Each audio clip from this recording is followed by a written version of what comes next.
बिस्मिल्लाहिर्रहमानिर्रहीम। आप देख रहे हैं लाइफ स्टॉक हेल्थ चैनल और मैं हूं डॉक्टर आरिफ। आज हम बात करेंगे सर्कलिंग डिजीज के बारे में। जानवर जो हैं वो गोल गोल घूमते हैं, चक्कर में घूमते हैं, गोलाई में घूमते हैं। गाय भैंसे भेड़ों बकरियों में ये मर्ज जो है ये देखा जाता है। इस मर्ज की काफी सारी वजूहत हैं। सर्कलिंग जो डिजीज हम लफ्ज इस्तेमाल करते हैं ये किसी एक बीमारी के लिए मखसूस नहीं है।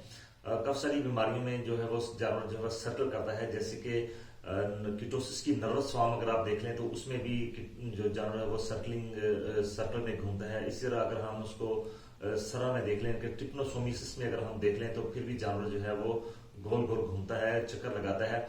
इसी तरह अगर हम गाय और भैंसों में देख लें तो उसमें भी एक और मसला ये आ जाता है कि लिस्टीरियोसिस में भी जानवर जो है वो गोल गोल चक्कर लगाता है। आज का जो हमारा केस जो आपके साथ शेयर करेंगे हम, वो है हमने गाय जो देखी, उस गाय की जो कंप्लेन फार्मर से आई, वो क्या है कि 2 से 3 दिनों ने ट्रीटमेंट करवाई है लेकिन जानवर जो है वो रिकवर नहीं हुआ, लेकिन वो गोल गोल चक्कर जो है वो लगा रहा है। कभी अपने आप को कहीं टिका लेता है, खुरली के साथ या दीवार के साथ सर को लगा लेता है, लड़खड़ाता है। तो जब हमने जाकर वहां पर देखा तो वो केस था लिस्टीरियोसिस का। आज आपके साथ जो केस शेयर करेंगे है लिस्टीरियोसिस। इसका जो कास्टिव ऑर्गेनिज्म है लिस्टीरियोसिस का, इसको हम कहते हैं लिस्टीरिया मोनोसाइटोजेनिस ग्राम पॉजिटिव बैक्टीरिया है। और सबसे पहले आपको ये बता दूं, अलामत शुरू करने से पहले इंशाल्लाह आज की जो वीडियो है इसमें आपको मुकम्मल तौर पर आगाही दी जाएगी कि आपने लिस्टीरियोसिस को कैसे डायग्नोज करना है और इसका जो सक्सेसफुल जो ट्रीटमेंट है, इसका जो कामयाब ट्रीटमेंट है वो क्या होगा। तो आइए सबसे पहले देखते हैं कि ये लिस्टीरिया मोनोसाइटोजेनिस जो बैक्टीरिया है ये है कहाँ ये रहता है, ये कैसे फैलता है एक जानवर से दूसरे जानवर। सबसे पहले आपको बता दिया है कि लिस्टीरिया मोनोसाइटोजेनिस जो है ये ग्राम पॉजिटिव बैक्टीरिया है और ये जानवरों के गैस्ट्रो इंटेस्टाइनल ट्रैक्ट में, यानी उसके अंतरियों में, मैदे में ये वहां पर ये परवरिश पाता है। इसका मतलब ये हुआ कि जिस जानवर को लिस्टीरियोसिस है, अगर वो गोबर करेगा, पेशाब करेगा तो वहीं से दोनों जगह से इसका जो बैक्टीरिया है वो बाहर निकलेगा, बल्कि हत्ता के दूध से भी इसका जो बैक्टीरिया है वहां से भी इसका इखराज होता है। इसका मतलब ये हुआ कि जहां जहां इसका गोबर जो पेशाब पड़ेगा, अगर जानवर वहां पर चारा खा रहा है, बाहर चरागाहों में चारा खाता है, वहां पर लिस्टीरियोसिस का जो बैक्टीरिया वहां पर किसी जानवर ने जो शेड किया है वहां, तो फिर भी इसको लिस्टीरियोसिस हो जाएगा। या कहीं जानवर जो है वो ऐसा चारा खा रहा है जैसे कि साइलेज है वो खराब हो चुकी है, वहां पर अगर लिस्टीरियोसिस के होने के चांसेस बहुत ज्यादा बढ़ जाते हैं, वहीं से ये जानवर जो है वो इन्फेक्शन ले लेते हैं। यानी कि एक से दूसरे जानवर में सिर्फ ये खाने की वजह से, वो वाली चीजें जो कि इस बैक्टीरिया से इन्फेक्ट हुई है, वो चीजें जानवर में खाई हैं तो फिर ये मर्ज उसमें आ जाएगा।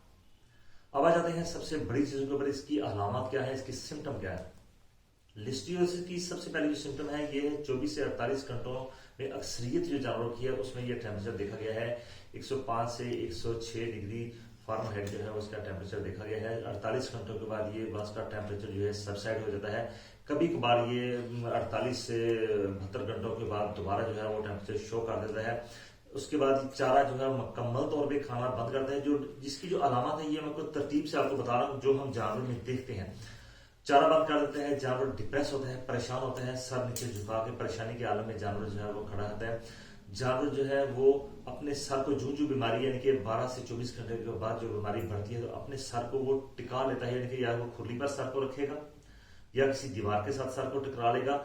और सबसे बड़ी इसमें है कि जानवर जो है वो बेमकसद कभी उधर घूमेगा कभी उधर घूमेगा। जो मर्ज जो है बढ़ता जाता है तो जानवर जो है वो अपने आप को दूसरे जानवरों से अलहदा रखने की कोशिश करेगा, यानी कि कहीं नुक्कड़ जो है फार्म की डेयरी की वहां पर वो खड़ा होना ज्यादा पसंद करेगा। इसके साथ साथ जो सबसे बड़ी इसी दौरान जो जब से 48 घंटे गुजर जाएंगे मर्ज को, तो फिर आप देखेंगे जानवर को पैरालिसिस हो जाता है, फेशियल पैरालिसिस हो जाता है, यानी कि इसका जानवर का जो मुंह का सामने वाला हिस्सा है इसमें पैरालिसिस हो जाता है, लेकिन पूरे का पूरा पैरालिसिस हो जाता है सेंटर से, या इस साइड वाला पैरालिसिस होगा या इस साइड, यानी कि यूनिलैटरल पैरालिसिस होगा, यानी कि आधे मुंह का जो है वो पैरालिसिस होगा। यही इस बीमारी की खास पहचान है। कैसे पता चलेगा, अगर आप उसका मजल देखेंगे, ये ऊपर वाला जो होता है ये थोड़ा सा डेविएट, बात का ये मुड़ा होता है, बात ये नीचे को झुका होता है। और जिस साइड का जो पैरालिसिस होता है उस साइड की अगर आप आंख देखेंगे तो जो निचले वाली आईलिड है ये भी नीचे को आई होगी उसकी। इसके साथ आप ये भी देखेंगे कि जहां पर आईलिड उसके नीचे आई है उसी तरफ से सैलिवेशन जो है जानवर, चूंकि जब फेशियल पैरालिसिस होगा तो उसने जो अपना सलाइवा है वो अंदर तो वो लेके जा नहीं सकता, तो उसका सलाइवा जो है वो भी मुंह से निकलेगा, लेकिन पूरे मुंह से नहीं निकलेगा बल्कि मुंह की एक साइड से नीचे टपकेगा सलाइवा जो है, उसका जो थूक है वो एक साइड से बाहर निकलेगा।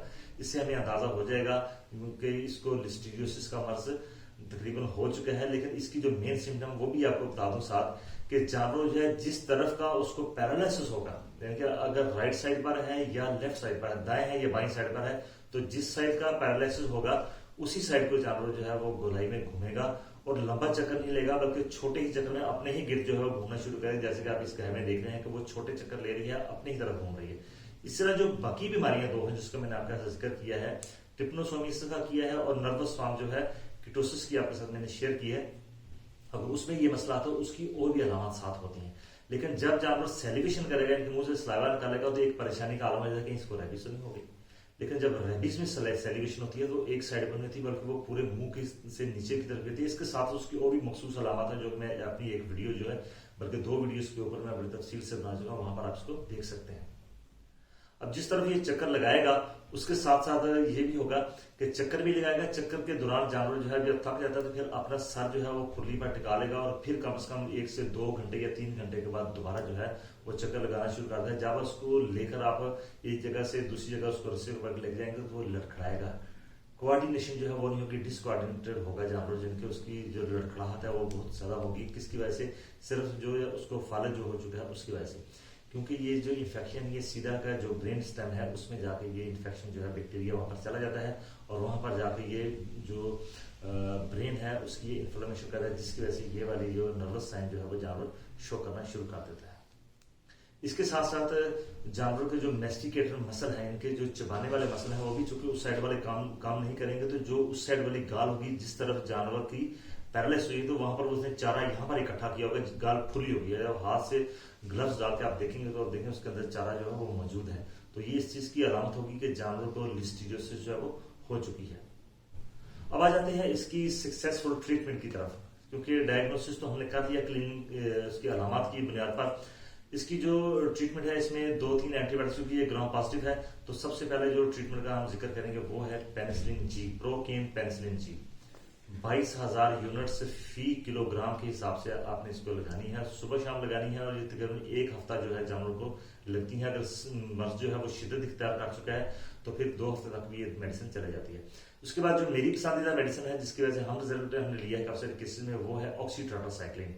ऑक्सीटेट्रासाइक्लिन जो है ये आपने लेना है 16 मिलीग्राम फी किलोग्राम के हिसाब से, यानी कि अगर आपका जानवर 300 किलोग्राम का है तो 95 जो है वो ml जो है 5% जो ऑक्सीटेट्रासाइक्लिन है वो उसको लग जाएगी। और आपने जो ऑक्सीटेट्रासाइक्लिन यूज करनी है 24 घंटे में एक ही मरतबा करनी है। और कोशिश कीजिए कि जो ऑक्सीटेट्रासाइक्लिन है उसको आईवी लगाए, बजरिया नस लगाया जाए जानवर को। 7 दिन के लिए आप 5 से 7 दिन के लिए इस्तेमाल करेंगे, इंशाल्लाह जानवर कवर हो जाएगा। लेकिन एक और चीज बता दूं कि अगर आप स्टीरॉयड की पहले दिन ही 1 डोज देते हैं तो वो भी काफी हेल्पफुल साबित होती है, जो हमने देखा है। काफी सारे जो डॉक्टर हैं हजरात हैं वो इस पर नहीं आते कि यार ये पहले ही उसको इतना ज्यादा हैवी इन्फेक्शन हुआ पड़ा है तो उसके बाद उसको हम स्टीरॉयड देंगे तो उसकी जो इम्यूनिटी है वो कम हो जाएगी। लेकिन सिंगल डोज देने से इम्यूनिटी इतनी कम नहीं होती, कि क्योंकि काफी सारे केस में फील्ड में हमने देखा है लगाई है इसको, लेकिन उसका जो पॉजिटिव इम्पैक्ट है वो बहुत जल्दी आ जाता है। इसके लिए डेक्सामिथासोन जो है वो 1 मिलीग्राम डेक्सामिथासोन 1 मिलीग्राम पर केजी बॉडी वेट के हिसाब से सिंगल डोज आपने देनी है। अगर आपके साथ ये अवेलेबल नहीं है, ये सबसे बेहतर है, तो फिर आप इसको प्रेडनिसोलोन भी आप इस्तेमाल कर सकते हैं। इसका इंजेक्शन जो है वो सेफ्टीफर, जिसमें सीफर है, एक्सीफर है, सेफ्टीफर जो है वो भी 3 से 5 दिन के लिए आप इस्तेमाल कर सकते हैं, वो भी काफी हेल्पफुल साबित होता है। लेकिन सबसे जो बेहतर मेडिसिन है वो यही है ऑक्सीटेट्रासाइक्लिन, मैं सजेस्ट करता हूँ, ये ज्यादा बेहतर है। इसके अलावा बीमारी में समझने में आपको किसी किस्म की दुश्वारी आई है या कुछ क्वेश्चन पूछना चाहते हैं तो इंशाल्लाह जो हमारे इल्म में है तजर्बाती तौर पर साइंटिफिकली आपके साथ है वो इंशाल्लाह जरूर आपको इसका जवाब दिया जाएगा। इस चैनल पे आपको हमेशा जो दी जाती हैं मालूमात दी जाती हैं वो साइंटिफिकली जो प्रूवन चीजें हैं वो बताई जाती हैं। बाज़ औक़ात ऐसा होता है कि जो हमारे देहाती फार्मर हैं उन तक जो काफी सारी मालूमात हैं वो हम पहुंचाते हैं, लेकिन जो बहुत अरसे से वो सालों से सदियों से जिन चीजों के लपेट में वो मौजूद हैं वो देते हैं, उनको आहिस्ता आहिस्ता कम करने के लिए बाज़ औक़ात हम कहते हैं अच्छा आप इतनी इस्तेमाल कर लें ताकि वो आहिस्ता आहिस्ता जो है वो प्रॉपर दूसरी तरफ आ जाए। तो फिर भी किसी का क्वेश्चन है तो आप पूछ सकते हैं। आपका बहुत शुक्रिया। अल्लाह हाफिज।